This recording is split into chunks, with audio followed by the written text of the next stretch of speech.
Group captain UK Debnath मेरे साथ जुड़ रहे हैं, मेजर मोहम्मद अली शाह मेरे साथ जुड़ रहे हैं। बहुत स्वागत है आप दोनों का। और साथ ही मेरे सहयोगी दानिश मेरे साथ इस वक्त जुड़ रहे हैं। संजीव श्रीवास्तव जी विदेश मामलों के जानकार, वो भी मेरे साथ जुड़ रहे हैं। दानिश, सबसे पहले आपका रुख करेंगे। ये सुगबुगाहट नहीं है, इसकी बातचीत पिछले कई दिनों से हो रही है। हालांकि बड़ा एतराज हुआ पाकिस्तान को और उसने कहा कि ये उनके मामलों में दखल है। भारत ने साफ कह दिया कि मामला कौन सा, पीओके कब्जे वाला कश्मीर भारत का ही है। और भारत की तरफ से यही कहा गया कि अब भारत को फोर्स के इस्तेमाल की तो कोई जरूरत नहीं पड़ती, लोग खुद आगे बढ़ेंगे। ताजा हालात पाकिस्तान अधिकृत कश्मीर के। बिल्कुल आपने सही कहा कि वहां पर सुगबुगाहट नहीं, बल्कि ये तो होना ही था।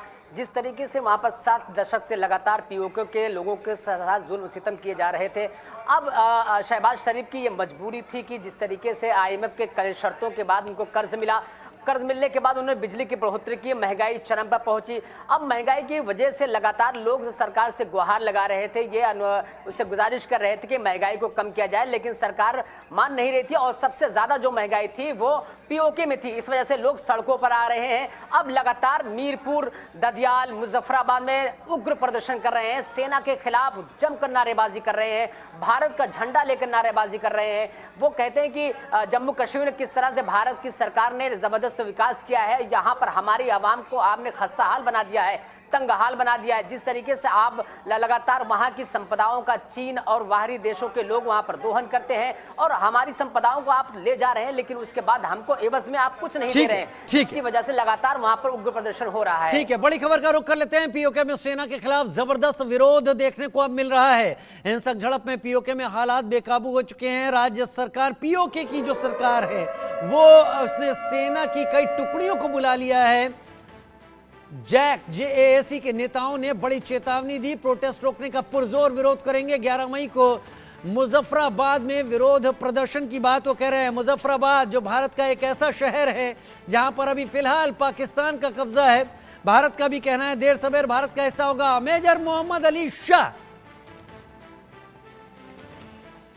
सवालों के साथ आपका रुख करेंगे, लेकिन विरोध क्यों हो रहा है? पाकिस्तान की दमनकारी नीतियों का वहां विरोध हो रहा है। गिरफ्तार किए गए लोगों की रिहाई की मांग, महंगाई और बिजली कटौती से लोग परेशान, आटा बिजली सब महंगे हो गए हैं।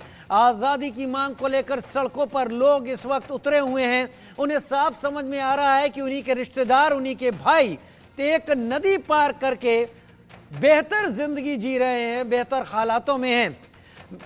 मेजर शाह, हालात अब अपने आप डिमांड कर रहे हैं। जैसा कि रक्षा मंत्री राजनाथ सिंह ने कहा था, हमें कुछ करने की जरूरत अब है ही नहीं। करेक्ट, सही बोला आपने। देखिए, हमें कुछ करने की जरूरत है ही नहीं। पाकिस्तान को कोई दुश्मन की जरूरत नहीं है, वो ही खुद ही अपना खुद का दुश्मन है। वहां के कल की बात है, उनके वजीर आजम शहबाज शरीफ साहब ने बोला है कि हम उग्रवाद का खात्मा करेंगे, यानी कि वो खुद ही पाकिस्तान का खात्मा करेंगे, क्योंकि पाकिस्तान और उग्रवाद एक तरीके से सिनोनिम्स है। अच्छा, इसके अलावा इनको, हमें राजनाथ सिंह साहब ने सही कहा है कि इनको कोई दुश्मन की जरूरत नहीं है। अंदर ही इनके विरोध इसलिए होते हैं क्योंकि अंदर ही इतनी डिसग्रेंटमेंट है, कर्जे में डूबा हुआ है, कंगाल है, लेकिन फिर भी हथियार लेंगे भैया, हैं? अच्छा, खाने को पैसे नहीं है लेकिन पार्टी करनी है। आपको अनाज नहीं खाने को मिल रहा है, लेकिन आपको पार्टी करनी है। आपको बंदूकें लेनी है, गोली डालने के पैसे नहीं हो रहे, गोली नहीं मिल पा रही, पत्थर डालोगे। आपने बड़ी बड़ी गाड़ियां ले ली, पेट्रोल के पैसे नहीं है, क्या डालोगे? पानी।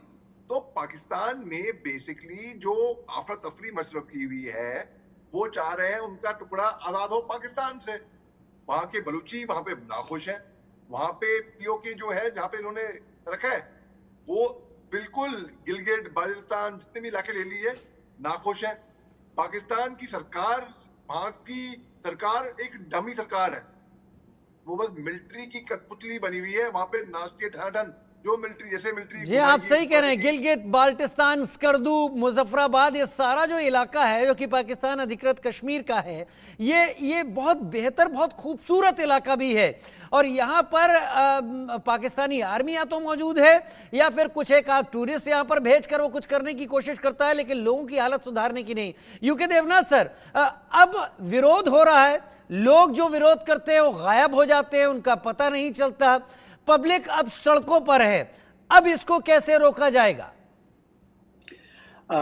पाकिस्तान की दमनकारी नीतियों के खिलाफ वहां के लोग सड़क पर आ गए हैं, आजादी की मांग कर रहे हैं। इसका बहुत बड़ा कारण ये है कि ये जो एरिया है मीरपुर खास का, ददियाल का, गिलगित बाल्टिस्तान, हुंजा, इन सब एरियाज में जो लोग रहते हैं वो आजाद ख्यालों के रखे हैं, बहुत ही भोले मानस होते हैं, ट्राइबल्स थे ये लोग। और ये लोग कभी भी पाकिस्तान की जो पंजाबी सुन्नी पॉलिटिकल लीडरशिप है उनकी क्रूरता में कंट्रोल में नहीं आए। अच्छी बात यह है कि अब आस्ते आस्ते वो ऑर्गेनाइज हो रहे हैं। उन्होंने फॉर्म किया है एक ऑर्गेनाइजेशन जिसका नाम है United Kashmir People's National Party. एक और ऑर्गेनाइजेशन अभी हाल ही में नाम सामने आया है कि ज्वाइंट अवामी एक्शन कमेटी। ये सब ऑर्गेनाइज कर रहे हैं गांव के लोगों को, दूर दराज के क्षेत्रों के लोगों को। और वहां पर एक अचानक से एक अवेयरनेस आई है। जब वो अपने रिलेटिव्स को, अपने भाइयों को देखते हैं हिंदुस्तान के कश्मीर में, तो उनको अचानक से लगता है अरे उनके जो भाई हैं, उनके जो आत्मीय हैं जो कि हिंदुस्तान के कश्मीर में रहते हैं, वो कितने अच्छी तरह से रह रहे हैं। दूर दराज के गांव में हिंदुस्तान ने वाईफाई लगा दिए हैं, स्कूल खोल दिए हैं, अस्पताल खोल दिए हैं। अब तो रिमोटेस्ट एरिया बॉर्डर में हमने कश्मीर के दूर दूर के गांव तक सड़क पहुंचा दी है, जहां की जीपेबल रोड है या ट्रक भी जा सकते हैं। ऐसी कोई भी डेवलपमेंटल एक्टिविटीज जो है पाकिस्तान ऑक्युपाइड कश्मीर में हुई नहीं है। तो इसीलिए वो अब चाहते हैं कि एक दिन ऐसा आएगा, उनका सपना है, जब वो भारत के कश्मीर में विलय होकर एक बृहद। आप एकदम सही, आप एकदम यूके देवनाथ सर सही बात कह रहे हैं। छोटी लाइन को बिना छुए अगर ये बताना है कि वो कितना छोटी है तो उसके आगे एक बड़ी लाइन खींच दी जाए, और भारत ने किशन गंगा नदी के एक छोर पर एक बड़ी लाइन खींच दी है। मैं संजीव जी का रुख करूंगा, लेकिन उससे पहले बड़ी खबर, पाकिस्तान